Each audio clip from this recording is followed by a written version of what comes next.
new world order is emerging. Gordon Brown's verdict as he closes the G20 summit.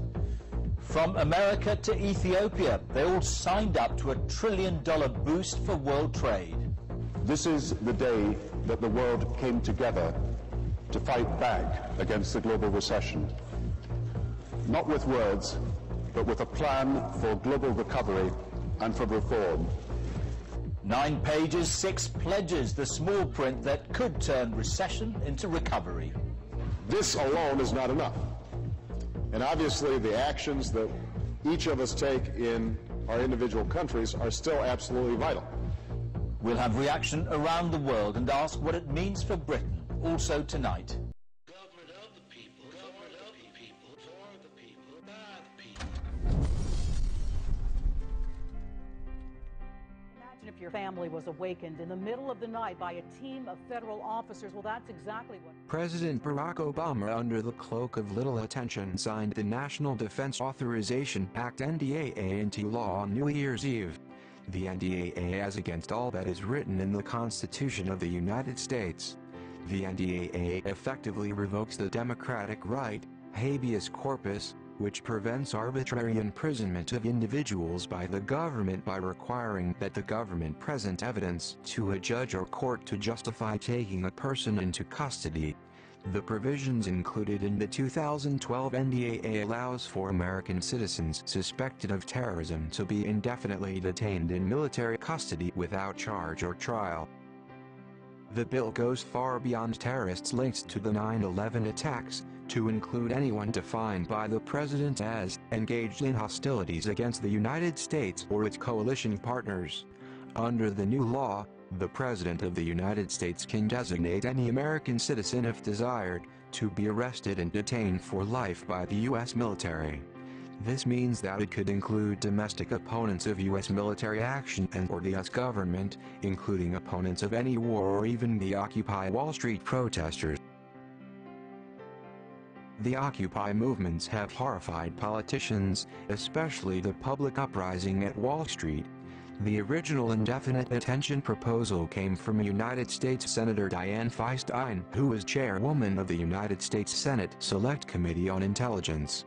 The irony in all of this is that Senator Dianne Feinstein's husband is a war profiteering banker. The type of individual the Occupy Wall Street movement is targeting. Richard C. Blum, husband of Senator Dianne Feinstein, is the majority shareholder of URS Corporation that has interest in the construction of military installations in Iraq, Afghanistan and the United States, including homeland security contracts, training military personnel, manufacturing weapons components, and managing installations. The Center for Public Integrity has reported that U.S. Senator Dianne Feinstein and her husband, Richard Blum, are making millions of dollars from Iraq and Afghanistan contracts through his company. Feinstein voted for the resolution giving President George W. Bush the authority to invade Iraq and now the indefinite detention bill that was signed by President Obama. It is obvious that a quid pro quo relationship exists between Dianne Feinstein's legislation proposals to government in exchange for contracts. Far left is Richard C. Blum, First Lady Michelle Obama, Dianne Feinstein at President Obama's inauguration. There is a power working behind the scenes to strip citizens of their liberties and have absolute control over the world. Whatever your views on who was behind 9/11, it is impossible to deny that the United States is well on its way to becoming a police state. But who is this power? The Indefinite Detention Act is an extension of the Patriot Act. The mastermind who crafted this piece of insidious legislation is Roman Catholic Jesuit Professor VietInh of Georgetown University of Law School. The Jesuits and their agents have one goal and one goal only, and that is world domination. The Jesuit order aims to destroy America along with its principles, the secrets of her prosperity, republicanism and Protestantism. History reveals that when Catholicism gains ascendancy, totalitarianism and fascism prevail and liberty on conscience is stamped out. President Barack Obama was groomed by the Jesuits. Let's have a look at Obama's Roman Catholic Jesuit connections.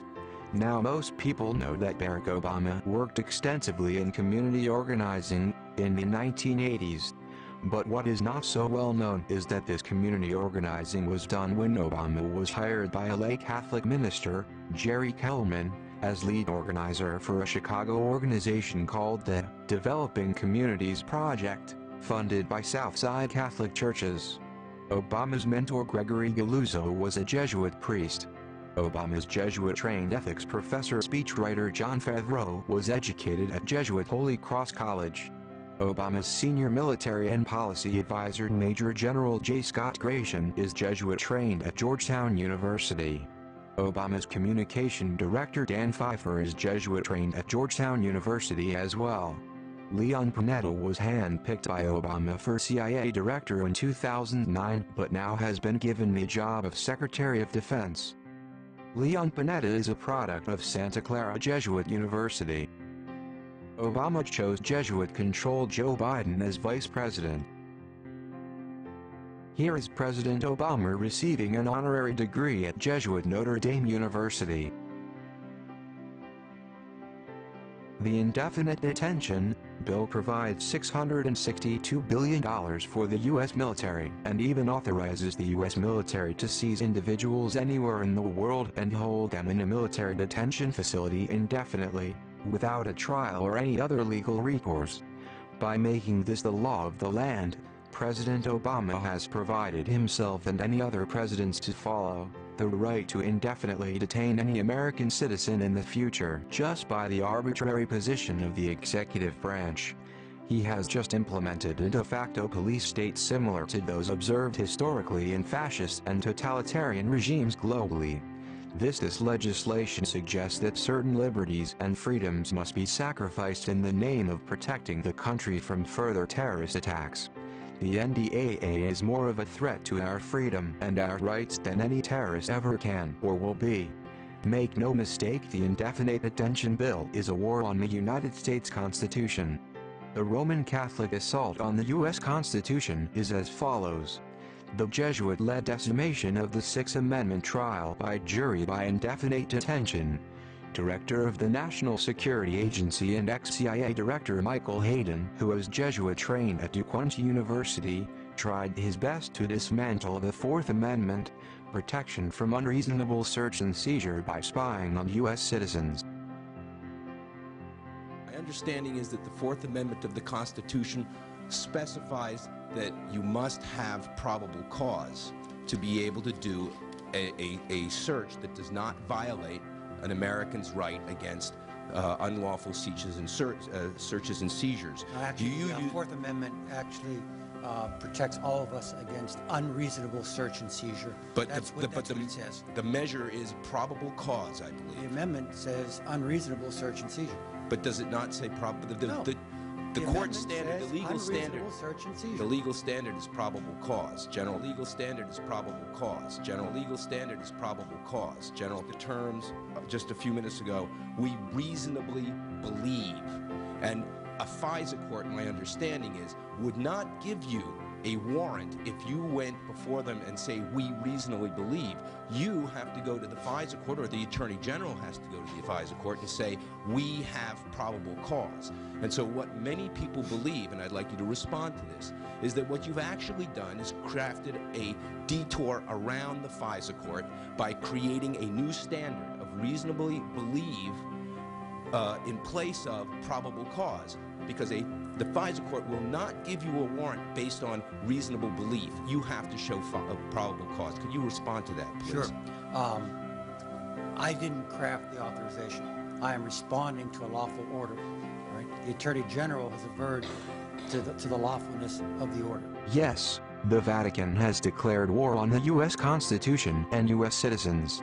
The Jesuits, who are a stealthy military Roman Catholic order, have been patiently increasing their death grip on the United States of America. Catholic Campaign for America is another organization that is wanting to establish a Sunday law. Enforcing a Sunday law strikes at the very heart of the First Amendment. The First Amendment is as follows. Congress shall make no law respecting an establishment of religion, or prohibiting the free exercise thereof. You may ask yourself, what is wrong with the Sunday law in a Christian country? Well, the fact of the matter is that Sunday keeping is a child of the papacy and cannot be found anywhere in the Holy Bible. The origin of the first day of the week, Sunday, is steeped in paganism, namely sun worship. Jesus Christ, his disciples and future Christians kept the true Sabbath, Saturday, the seventh day of the week. But in 321 AD, God's holy day was changed by Emperor Constantine. This is the biggest conspiracy of all time. You should research this matter immediately. The United States government will enforce a Sunday law known as the Mark of the Beast. This action is on the cards as the Christian Coalition held a meeting in March 2008 under the security of the Roman Catholic infiltrated National Security Agency. This video has shown you who is behind the destruction of the United States Constitution. You have seen how America is now a virtual Roman Catholic police state. Now hear this. And I saw another angel fly in the midst of heaven, having the everlasting gospel to preach unto them that dwell on the earth, and to every nation, and kindred, and tongue, and people, saying with a loud voice, Fear God, and give glory to him, for the hour of his judgment is come, and worship him that made heaven, and earth, and the sea, and the fountains of waters. And there followed another angel, saying, Babylon is fallen, that great city, because she made all nations drink of the wine of the wrath of her fornication. And the third angel followed them, saying with a loud voice, If any man worship the beast and his image, and receive his mark in his forehead, or in his hand. Revelation chapter 14 verse 6 to 12.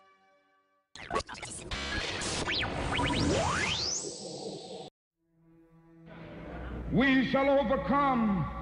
Deep in my heart, I do believe we shall overcome. Though I join hands so often with students and others behind jail bars singing it, we shall overcome. Sometimes we've had tears in our eyes when we joined together to sing it, but we still decided to sing it. We shall overcome. No, before this victory is won, some will have to get thrown in jail some more, but we shall overcome. Don't worry about us. Before the victory is won, some of us will lose jobs, but we shall overcome. Before the victory is won, even some will have to face physical death. Physical death is the price that some must pay to free their children from a permanent psychological death. Then nothing shall be more redemptive. We shall overcome. Before the victory is won, some will be misunderstood and called bad names and dismissed as rabble-rousers and agitators, but we shall overcome. And I'll tell you why. More complaints of absurd pat-downs by the TSA. This time the air traveler isn't a kid, but an elderly woman who was forced to remove her adult diaper. A Florida woman says security agents asked her 95-year-old mother, who is in a wheelchair, to remove her diaper so they could complete a full search. We shall overcome because the arc of the moral universe is long, but it bends toward justice. We shall overcome because Carlyle is right. No lie can live forever. We shall overcome because William Cullen Bryant is right. Truth crushed to earth will rise again. We shall overcome because James Russell Lowell is right. Truth forever on the scaffold, wrong forever on the throne. Yet that scaffold sways the future. Behind the dim unknown standeth God within the shadows, keeping watch above his own. We shall overcome because the Bible is right. You shall reap what you sow. We shall overcome.